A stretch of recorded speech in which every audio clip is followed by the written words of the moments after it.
இறைபக்தி TV பார்வையாளர்களுக்கு என்னுடைய வணக்கம். இந்த பதிவுல நம்ம சப்தமி திதியில ஒருத்தவங்க பிறக்குறாங்க. அவங்களுடைய வாழ்க்கை எப்படி இருக்குங்கிறத பார்ப்போம். பொதுவா இந்த திதிகளினுடைய சூனியமானது பொதுவாக காலபுருஷ தத்துவப்படி பார்க்கும் பொழுதே, சப்தமி திதிக்கு கடகராசி சூனியமாகிறது. தனுசு ராசி சூனியமாகிறது. காலபுருஷனுக்கு 4ஆம் இடம் என்பது தாயை குறிக்கிறது. காலபுருஷனுக்கு 9ஆம் இடம் என்பது தந்தையை குறிக்கிறது.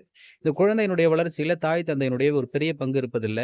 இந்த குழந்தையினுடைய வளர்ச்சியை முழுமையாக பார்க்க இவங்க தாயோ அல்லது தந்தையோ ஒருவர் இல்லாமல் போயிடுறாங்க. ஒரு துர்மரணமோ அல்லது விபத்துக்கு உள்ளாகிறதோ அல்லது இந்த குழந்தை பிறந்து வளரும் பொழுது ஆளுக்கு ஒரு திசையில் இருப்பதோ போன்று பார்த்தீங்கன்னா, சில சூழ்நிலைகள் அமைகிறது.